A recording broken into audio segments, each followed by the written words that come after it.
Good morning students psychology की class को आगे शुरू करते हैं। और आज का हमारा टॉपिक है अधिगम यानी कि लर्निंग। ये टॉपिक काफ़ी लंबा टॉपिक है, तो कई वीडियो के अंदर कवर किया जाएगा। आज से हम शुरू करते हैं अधिगम का लेसन। तो स्टार्ट करते शुरू। अधिगम का शाब्दिक अर्थ होता है सीखना या व्यवहार में परिवर्तन। देखो, व्यवहार में परिवर्तन ही सीखना होता है। अगर हम अधिगम को शब्दों में बांधना चाहे तो अधिगम का शाब्दिक अर्थ क्या होगा? व्यवहार में परिवर्तन लाना या कुछ नया सीखना। अधिगम एक मानसिक प्रक्रिया होती है और एक सार्वभौमिक अनुभव है। यानी कि अधिगम हम किसी भी जगह किसी भी समय कैसे भी कर सकते हैं। व्यवहार में वांछित परिवर्तन ही, देखो, व्यवहार में वांछित परिवर्तन होगा तो अधिगम होगा। यानी व्यवहार में जैसी हम इच्छा कर रहे हैं कि मनुष्य व्यवहार में परिवर्तन होना चाहिए, तो वही आपका अधिगम कहलाएगा। तो 3 डेफिनेशन कौन कौन सी हैं? अधिगम का शब्दों में बांधने से अर्थ हो जाता है सीखना या व्यक्ति के व्यवहार में परिवर्तन। दूसरा, अधिगम एक मानसिक प्रक्रिया है, सार्वभौमिक अनुभव है। तीसरा, व्यवहार में वांछित परिवर्तन ही क्या कहलाएगा? अधिगम कहलाएगा। तो वांछित परिवर्तन ही, ये परिभाषा बहुत बारी पूछी जा चुकी है। व्यवहार में वांछित परिवर्तन ही क्या कहलाएगा? आपका अधिगम कहलाएगा। फिर है अधिगम की परिभाषाएं कौन कौन सी हैं?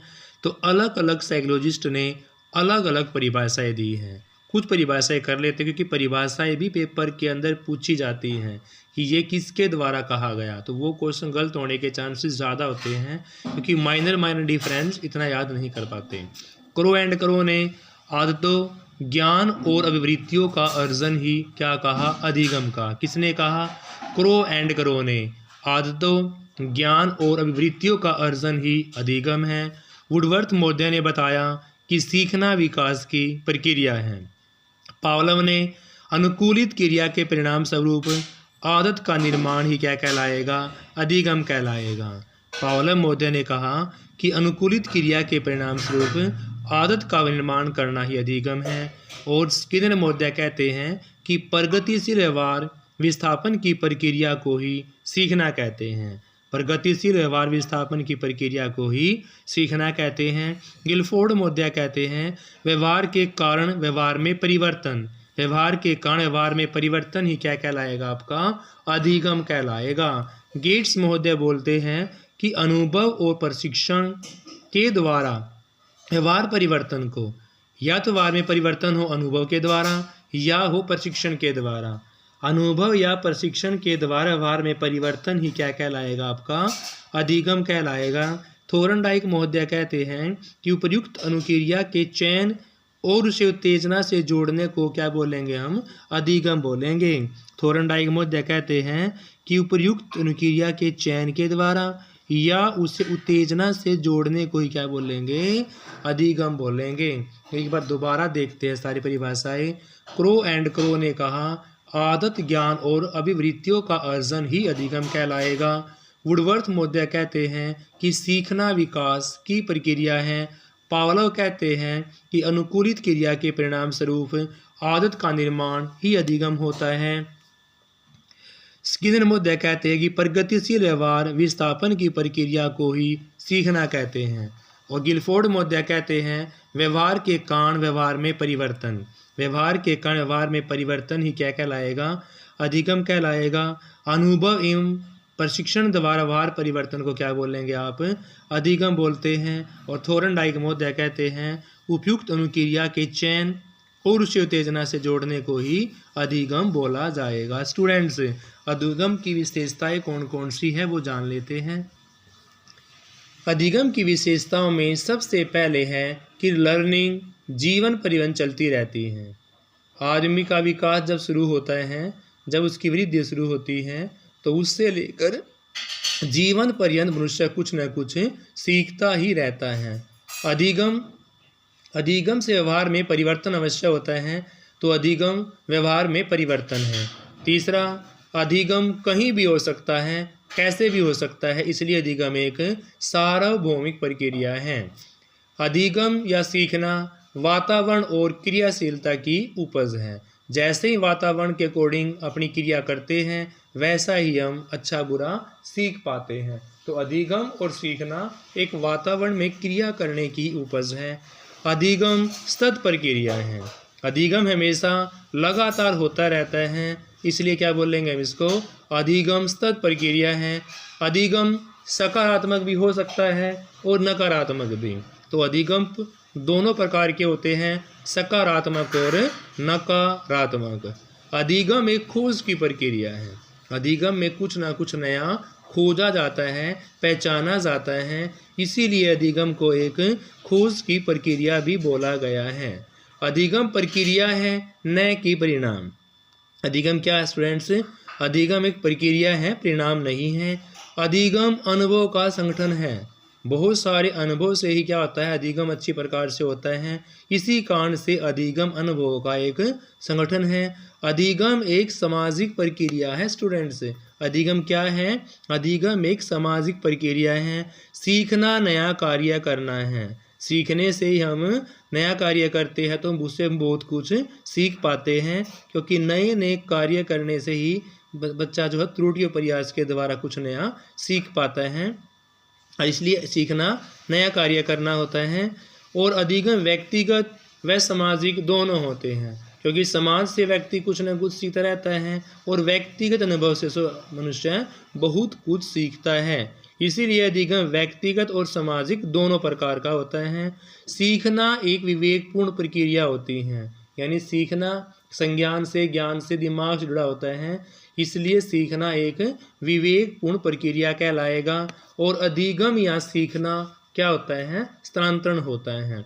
अधिगम का हम स्थानांतरण कर सकते हैं। एक चीज़ में सीखा गया ज्ञान दूसरी में प्रयोग कर सकते हैं। पूर्व में सीखा गया अधिगम दूसरे कार्य में प्रयोग करके हम उसको सकारात्मक बना सकते हैं, क्योंकि अधिगम का स्थानांतरण हमारा 3 प्रकार का होता है। एक सकारात्मक, दूसरा नकारात्मक और तीसरा होता है शून्य। दोबारा एक बार विशेषता देखते हैं, क्योंकि विशेषता में माइनर माइनर डिफरेंस होकर गलत होने के चांसेस ज़्यादा रहते हैं। अधिगम जीवन पर्यंत चलता रहता है। दूसरा, अधिगम व्यवहार में परिवर्तन होता है। फिर आगे है, अधिगम एक सार्वभौमिक प्रक्रिया है। नेक्स्ट है, अधिगम या सीखना वातावरण और क्रियाशीलता की ही उपज माना गया है। अधिगम सतत प्रक्रिया है। अधिगम सकारात्मक, नकारात्मक दोनों प्रकार के होते हैं। अधिगम एक खोज की प्रक्रिया है, क्योंकि हम अधिगम में कुछ नया खोजते रहते हैं। अधिगम प्रक्रिया है, परिणाम नहीं है। एक प्रोसेस है, परिणाम नहीं है। अधिगम अनुभव का संगठन है। अधिगमक एक सामाजिक प्रक्रिया है, क्योंकि अधिगम समाज में रहकर बंदा बहुत कुछ नया सीखता है, उसके व्यवहार में परिवर्तन आता है, इसीलिए अधिगम को एक सामाजिक प्रक्रिया भी बोला गया है। अधिगम नया कार्य करना होता है स्टूडेंट्स। अधिगम व्यक्तिगत और सामाजिक दोनों प्रकार का होता है।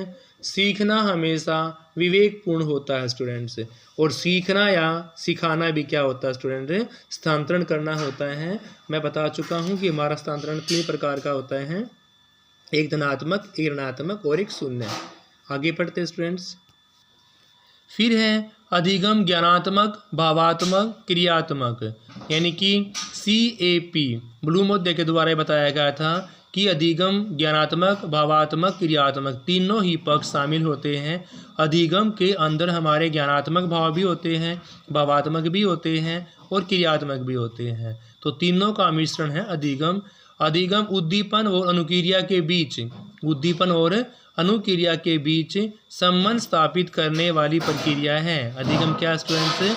अधिगम उद्दीपन अनुक्रिया के बीच संबंध स्थापित करने वाली प्रक्रिया है। सीखना समायोजन में सहायक है स्टूडेंट। सीखना हमेशा समायोजन में भी सहायता करता है। तो अधिगम ज्ञानात्मक, भावात्मक, क्रियात्मक प्रक्रिया होती है। अधिगम उद्दीपन अनुक्रिया के बीच में संबंध स्थापित करता है और सीखना समायोजन में भी हमारी सहायता करता है। नेक्स्ट है शिक्षण अधिगम प्रत्यय क्या होता है?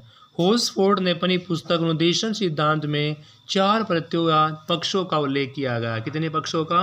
4 पक्षों का। शिक्षण अधिगम में 4 प्रत्ययों या 4 पक्षों का प्रयोग किया गया है।